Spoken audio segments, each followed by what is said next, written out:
the time has come, the walrus said.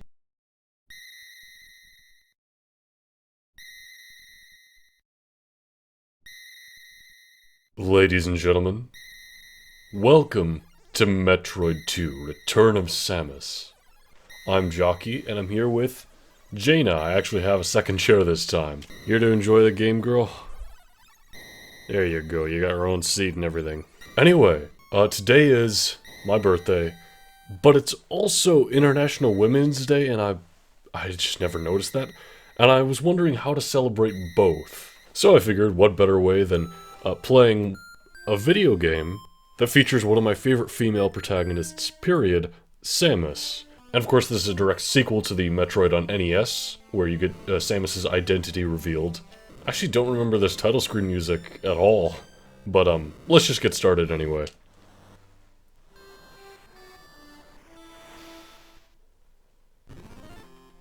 We are dropped in a similar fashion, although this time we can actually see our spaceship.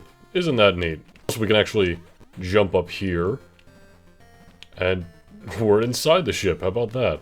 This game is on Game Boy, which is a downgrade from NES, although I think Samus's individual sprite actually looks a bit more detailed than it did on the NES. After all, they don't have any color here, so they have to have a lot more details in the shoulders and the legs and stuff like that. Of course, we can still shoot forward, up, but a new thing, or actually two new things, we can actually shoot down while we're falling, or jumping, and we actually can crouch and shoot.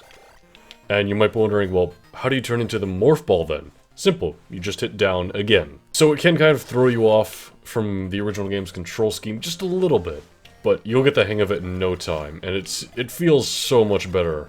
It does feel a bit more slow and floaty, but I honestly don't mind that much. I mean, it is a Game Boy game after all, it's handheld, it's meant for a smaller, more, simple experience, I suppose. We have missiles right off the bat, which is nice. I mean, we already have missiles, the long beam, the morph ball, technically. So we're immediately more prepared for this adventure, and I like that we start with some of our power-ups. I don't know where the rest of them went. Why don't we have the screw attack or the high jump boots, but oh well. Something interesting to note is at the bottom of the screen we can see not only our life and not only our missiles, but also a strange Metroid counter. We'll get into what that does later this part. Hopefully this part anyway. And would you look at this? A save system. No more writing down long passwords. Because yeah, that's something I actually did for the original Metroid. Not when I played it for the channel, but when I first played it on the NES, so...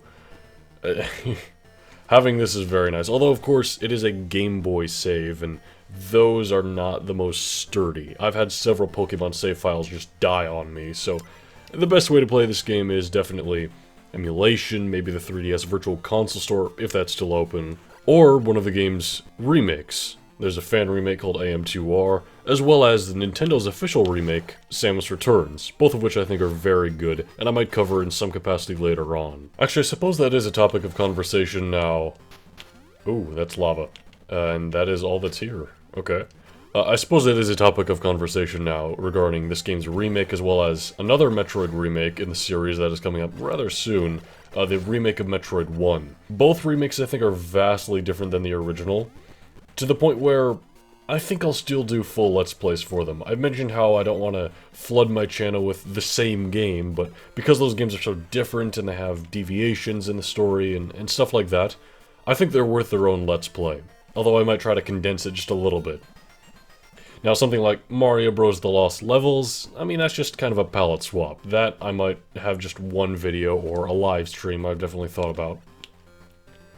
And I'll try to figure that out soon, but I have no idea how to do anything live. I'll need some help for that. Speaking of not knowing what I'm doing, this game, I've only beaten it once and it was a while ago. I haven't had the time to do a test playthrough. I only realized the epiphany of, maybe I should play this game for my birthday. And, I didn't have time to practice it. But you know what, this game is fairly linear compared to the original Metroid. It's a lot easier, I would say. Suddenly,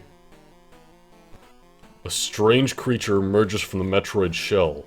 This is a new evolution of the Metroid. One that we can take down with just a few missiles. I don't know why this is what they evolved into. Usually they were weak to the ice beam, but anyway. I guess it's because of pacing, you know, we're at the beginning of the game. And you may have noticed after defeating that creature, the Metroid counter in the bottom right is down 1, as well as the screen starts to earthquake all of a sudden.